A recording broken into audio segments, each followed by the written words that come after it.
ولي الذين آمنوا يخرجهم من الظلمات إلى النور والذين كفروا أولياؤهم الطاغوت يخرجونهم من النور إلى الظلمات أولئك أصحاب النار هم فيها خالدون। অর্থ হচ্ছে আল্লাহকে যারা অভিভাবক বানিয়ে তারই বিধান আইন ও কানুনকে মেনে নিয়েছে সেই আল্লাহ তাআলা তাদের নাম দিয়েছেন মুমিন, আর তিনি তাদেরকে অন্ধকার থেকে নূরের দিকে নিয়ে যান, আলোর পথে উদ্ভাসিত করেন। অপরদিকে যারাই আল্লাহকে অস্বীকার করেছে তাদের অভিভাবক হচ্ছে, ওলি হচ্ছে তাগুতি শক্তি, যারা আল্লাহর জমিনে আল্লাহটা খেয়ে পড়ে, আল্লাহর বিরুদ্ধে আইন পাশ করে দেশের মানুষের উপর চাপিয়ে দিয়ে সেই আইন মানতে বাধ্য করে। এদের নাম কি? তাগুত। আর এই তাগুতি শক্তি মানুষকে আলো থেকে অন্ধকারের দিকে নিয়ে যায়, আর শেষ পর্যন্ত তারা ঐক্যবদ্ধভাবে এই কুফরি শক্তি এবং তার অনুসারীরা জাহান্নামের মধ্যে চলে যাবে। আসহাবুন নার, তারা হচ্ছে আগুনের অধিবাসী, জাহান্নামের অধিবাসী, অনন্তকাল তারা সেই আগুনের মধ্যেই থাকবে। সম্মানিত ভাইয়েরা, আজ আমি যখন কথা বলছি সেই মুহূর্তে আমি দেখতে পাচ্ছি আগামী দিনের আলো। আগামী দিনের কি আলো? আমরা আলো চাই না অন্ধকার চাই? আলো চাই। আপনারা বলুন তো দেখি, এই পৃথিবীতে বর্তমান যেই জেনারেশনটা আছে, যাদের বিপ্লবে জুলাই আগস্টের আন্দোলনে এই দেশ নতুন করে আর এক স্বাধীনতা পেয়েছে, তাদেরকে বলা হয় জেনজি, জেনারেশন জে অথবা জেনারেশন জে। এর আগে একটা ছিল silent generation, baby boomers generation, generation X, generation Y. আজ খুবই গুরুত্বের সাথে আমি যুবক ভাইদের আর দৃষ্টি আকর্ষণ করছি, এখন যেই জেনারেশনটা আছে এই জেনারেশনটা হচ্ছে জেন জি, মানে হচ্ছে জেনারেশন জেড অথবা জেনারেশন জে। এদের বর্তমান বয়স হচ্ছে 12 থেকে, মানে বর্তমানে তাদের বয়স হচ্ছে 25 থেকে 18 থেকে 25 বছর। 18 থেকে কি 25 বছর। প্রত্যেকটা জেনারেশন এক এক সময় এক একটি কাজকে খুব পছন্দ করে। বর্তমান জেনারেশনের যেই অবস্থা, তার আলোকে আমি আজকে কোরআনের এই আলোচনাটুকু শুরু করতে চাই। এক সময় ছিল, খুব কান খাড়া করে শুনুন, এক সময় ছিল মানুষেরা শুধু শুনতে অভ্যস্ত ছিল, দেখার বেশি প্রয়োজন বোধ করতো না। যেমন আগের দিনে যারা ওয়াজ করতেন পীর মাশায়েখরা এবং তাফসীর কারক, এমনকি আল্লামা দেলাওয়ার হোসেন সাইদি সাহেব, মুক্তিবাদী হাবিবুর রহমান সাহেব, এইরকম সারসিনা পীর সাহেব, চরমনের পীর সাহেব, মোকামিয়ার পীর সাহেব, জৈনপুর ফুরফুরার যারা ছিলেন, মানুষেরা শুনে শেষ হয়ে যেত। এখন কিন্তু বর্তমান জেনারেশন শুনতে শুধু অভ্যস্ত না, তারা দেখতেও চায়। ঠিক কিনা বলেন? এই জন্য আবিষ্কার হয়েছে এলইডি, কত বড় বড় স্মার্ট বোর্ড দেয়া হয়েছে।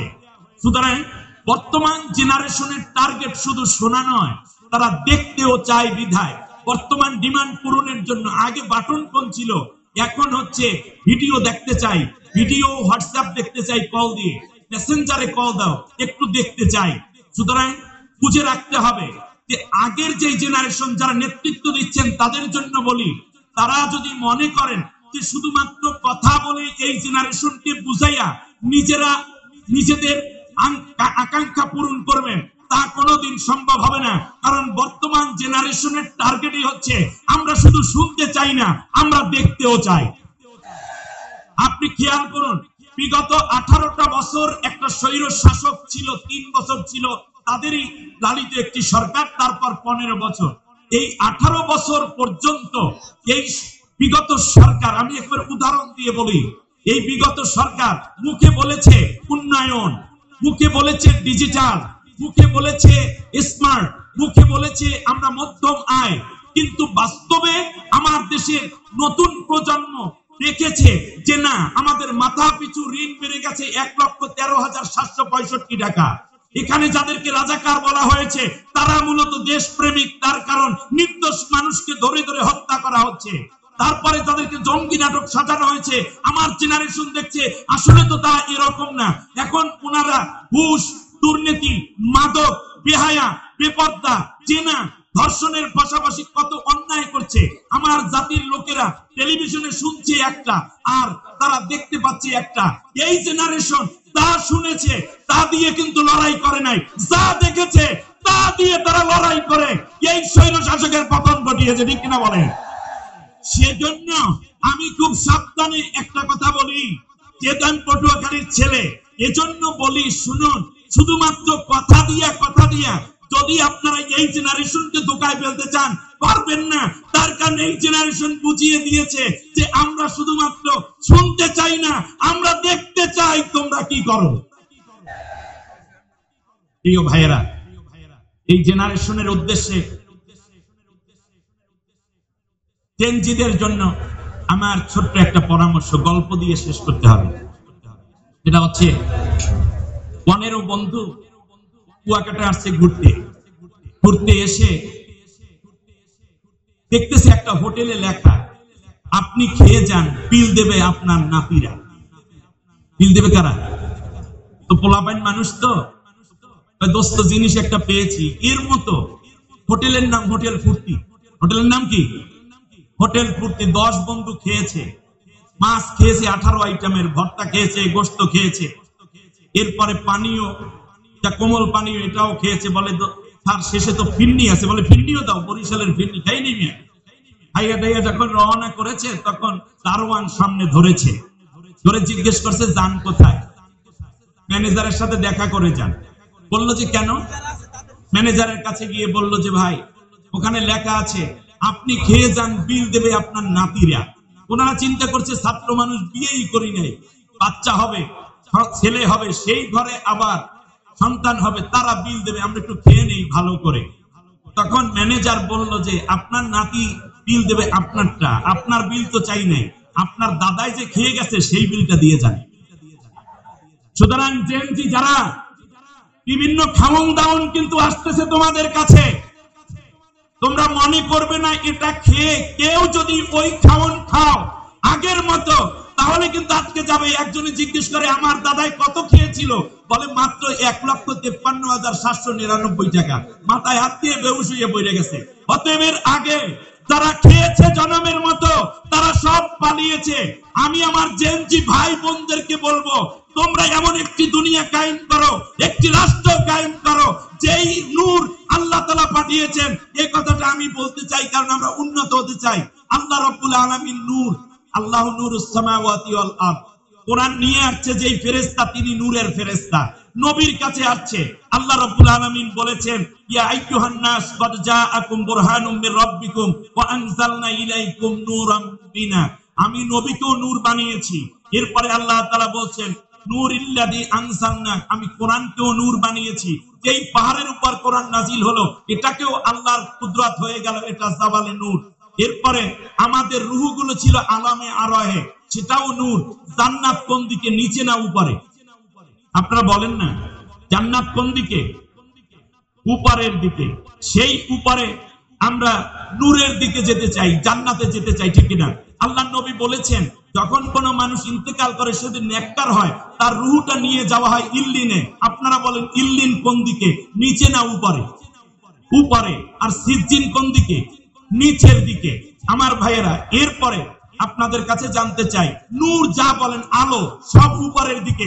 যদি এই জাতিকে উপরের দিকে উঠতে হয় তাহলে আল্লাহ রাব্বুল আলামিন বলেছেন ওয়াতাসিমু বিহাবলিল্লাহি জামিয়া। ওই দেখাইয়া ওয়াজ করার কথা বলছি না, এই জন্য দেখেন এই একটা রশি আল্লাহ তাআলা বলছেন যে তোমরা, আমি আল্লাহ উপর থেকে একটা রশি দিলাম, এই রশিটাকে শক্ত করে ধরো, তাহলে তোমরা জান্নাতে চলে আসতে পারবে। সুবহানাল্লাহ বলেন। আল্লাহ তাআলা বলেছেন আমি উপর থেকে নাজিল করেছি কোরআন। এই যে পানিটা নিচের দিকে ফেললাম, এই নিচে পড়াকে আরবিতে বলে নুজুল। তাহলে কোরআন কি হয়েছে? নাজিল হয়েছে, দেখাইয়া দিলাম, জেনজিরা দেখতে পছন্দ করে এই জন্য। এবারে আসেন, শুধু তাই না, এই যে এলইডি এই যে লাইট গুলা জ্বালিয়েছেন, নিচের দিকে না উপরের দিকে? উপরের দিকে। চাঁদ কোন দিকে? উপরের দিকে। সূর্য কোথায়? উপরের দিকে। আপনারা কি আরো ডাউনে যেতে চান নাকি উপরের দিকে যেতে চান? আমরা কি আরো নিচের জাতি হব নাকি উন্নতময় জাতি হব? যদি হতে হয় তাহলে আল্লাহ বলছেন সবাই মিলে আমার এই কোরআনের রশিটাকে ধরো। এই রশি ধরলে ব্যক্তি জীবনে, পারিবারিক জীবনে, রাজনৈতিক জীবনে, সামাজিক জীবনে স্বাধীনতার 54টা বছর হয়ে গেল, আজও পর্যন্ত মসজিদে এক জোড়া জুতার নিরাপত্তা, কোন মন্ত্রীর জুতাও নিরাপদ না, ইমাম সাহেবের জুতাও নিরাপদ না। সুতরাং আমাদের বুঝ হয়ে গেছে স্বাধীনতার 54 বছরে যেহেতু চুরি ঠেকানো যায় নাই, দুর্নীতি ঠেকানো যায় নাই, একটিবার একটা মাত্র সুযোগ নিতে হবে। যেই আলো উপর থেকে এসেছে সেই আলো আমরা ধারণ করে আল্লাহর সন্তুষ্টি পেতে চাই, তার নাম কি? কোরআন। আমার ভাইয়েরা, এই জায়গাটায় ছোট্ট একটা কথা বলে আমি শেষ করতেই হবে, তার কারণ হচ্ছে সবকিছু মিলি আজকের এই আয়োজন। সম্মানিত ভাইয়েরা, আল্লাহ রাব্বুল আলামিন দিলেন আল্লাহর রশি। আপনারা জানেন আগুন জ্বলতেছে ক্যালিফোর্নিয়ার একটা অঙ্গরাজ্যে, ঠিক না? এটার নাম কি জানো? Los Angeles. মানুষে যখন আগুন লাগে 10 তলায় 11 তলা ছাদের উপরে ওঠে, হেলিকপ্টার এসে বলে, ওই রশি ছেড়ে দেয়, বলে এই রশিটা শক্ত করে ধরো। যখন ধরে শক্ত করে, তাকে আস্তে করে হেলিকপ্টার উড়াইয়া নিয়ে নিরাপদ জায়গায় রেখে দেয়। আল্লাহ রাব্বুল আলামিন বললেন, তুমি চরমনাই হও, সরসিনা হও, মুকামিয়া হও, ফুরফুরা হও, তুমি আলিয়া হও, কওমিয়া হও, তুমি বিএনপি হও, জাসদ হও, বাসদ হও, তুমি জামাত ইসলামী হও, হেফাজত হও, সবাই মিলে আমি আল্লাহর কোরআনের রশিটাকে ধরো, তাহলে আমি আল্লাহ রাব্বুল আলামিন তোমাদেরকে সমৃদ্ধি দেব, তোমাদেরকে উন্নতি দিব। এই অর্ডারটা কার? ওয়ালা তাফাররাকু, পরস্পরে আর কোনো বিচ্ছিন্ন হবে না। আল্লাহ দিলেন রশি জান্নাত থেকে। আপনারা বলেন আলো সব আসছে উপর থেকে। মানুষের ভিতরে দুইটা আলোক শক্তি আছে, একটা চোখ আর একটা হলো জ্ঞান। এই দুইটা আলোক শক্তিকে আল্লাহ তাআলা উপরে রেখেছেন। চোখ দিয়ে দেখে, জ্ঞানের আলো দিয়ে মানুষ চিন্তা করে। এটা আল্লাহ চাইলে সিনা বরাবর চোখ লাগাইতে পারতেন, কিন্তু আল্লাহ বললেন না, তুমি উন্নত মানসিক, তুমি উঁচু থাকবে, সেই জন্য আমি আল্লাহ তোমার চোখ এবং জ্ঞানকে সর্বোচ্চ জায়গায় দিলাম। যদি উচ্চতায় যেতে চাও তাহলে আমার রশিটাকে ধারণ করো। সাথে সাথে আমরা একটা স্লোগান দেই, এই একটু আগেও বলেছেন, আল কোরআনের আলো ঘরে ঘরে জ্বালো। কেউ কি বলে বস্তুবাদের আলো ঘরে ঘরে জ্বলে? কথা কেউ বলে? কেউ কি বলে ধর্ম নিরপেক্ষতার আলো ঘরে ঘরে জ্বলো? এ কথা কেউ বলে? কেউ কি বলে পুঁজিবাদের আলো ঘরে ঘরে জ্বলো? কেউ বলে না সমাজতন্ত্র কমিউনিজমের আলো ঘরে ঘরে জ্বলো? তার কারণ ওই মতবাদগুলোর মধ্যে কোনো আলো নাই। আল্লাহ তাআলা আলো দিয়েছেন কোরআনের মধ্যে, এই জন্য বলা হয় আল কোরআনের আলো ঘরে ঘরে জ্বলো। এবারে আমাদের একটি স্লোগান, ঘরে ঘরে তো জ্বললো, খানকায় খানকায় জ্বললো, মসজিদে মসজিদে জ্বললো, মাদ্রাসায় মাদ্রাসায় জ্বললো, কিন্তু দেশের চুরিও বন্ধ হয় নাই, দুর্নীতি বন্ধ হয় নাই, অর্থ পাচার, মদ গাঁজা বন্ধ হয় নাই। আমরা একটি বারের জন্য আল্লাহর কোরআনকে আল্লাহর সংসদে জ্বালিয়ে দেখতে চাই কেমন আলো আমরা পাই, ঠিক কিনা বলেন? অতএব আজকে স্লোগান হলো আল কোরআনের আলো সংসদে জ্বালো। আল্লাহ আমাদেরকে কবুল করুন। শয়তান চিন্তা করলো আল্লাহ তাআলা রশি ফালাইছে, আমিও কিছু রশি বানাই।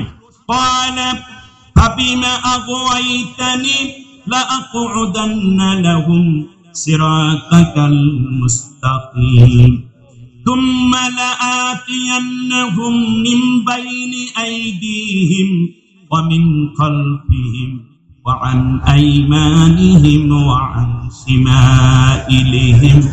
আল্লাহ রাব্বুল আলামিনের কাছে চ্যালেঞ্জ করে শয়তান বলল, আল্লাহ আমিও কিছু রশি বানাইছি। বলুন তো দেখি, শয়তান রশি বানিয়েছে উপর থেকে না নিচ থেকে? নিচের রশি। সে রশি বানাইছে বস্তুবাদের, সে রশি বানাইছে ধর্মনিরপেক্ষ মতবাদের, সে রশি ফেলেছে বান্দার চারপাশে পুঁজিবাদের, সে সমাজতন্ত্র কমিউনিজমের রশি ফেলে বলছে এই রশিও ধরো। এই রশিগুলো যখন ধরে তখন বলুন তো মানুষ কি উপরে উঠবে না নিচে যাবে? নিচে যাবে। অতএব আমার জাতির অধপতনের মূল কারণ আমরা আল্লাহর কোরআনের উচ্চতায় ওঠার রশি না ধরে বরং আমরা নিচে যাওয়ার রশি ধরে আছি। ওই রশি ছেড়ে দিয়ে আল্লাহর উচ্চতায় যাওয়ার জন্য রশিটা ধারণ করতে হবে। এরপর আল্লাহ রাগ করে বললেন, ক্বালা ফাখরুজ মিনহা মাযউমান মাদহুরা লামান তাবিআকা মিনহুম লা আমলা আন্না জাহান্নামা মিনকুম জামিয়া। শোনো, আমার কোরআনের রশি ছেড়ে যারাই পৃথিবীর মানব রচিত মতবাদ এবং চিন্তার রশি যারা ধারণ করবে, সবাইকে আমি তোমার সাথে জাহান্নামের মধ্যে ভরপুর করে দেব। অতএব কথা বোঝা যায়, যদি আমরা আল্লাহ রাব্বুল আলামিন কোরআনের এই রশিকে ধারণ করি ব্যক্তি জীবনে, পারিবারিক জীবনে, সামাজিক জীবনে, রাজনৈতিক জীবনে, অর্থনৈতিক জীবনে, তাহলে আমরা উন্নত হতে পারবো। আর সেই উন্নত জাতি গঠনের জন্যই আজ জেএনজি কে অবশ্যই আল্লাহর কোরআনকে ধারণ করতে হবে, কোরআন অনুযায়ী চলতে হবে। আগামীর পার্লামেন্ট আল্লাহর কোরআনের পার্লামেন্ট হোক। সব দল দেখা শেষ, একটা স্লোগান এবার হবে, আল কোরআনের বাংলাদেশ। হাদা মা ইনদি ওয়া লিল মিন আল্লাহ আলাইহি তাওয়াক্কালতু ওয়া ইলাইহি উনীব। আসসালামু আলাইকুম ওয়া রাহমাতুল্লাহ।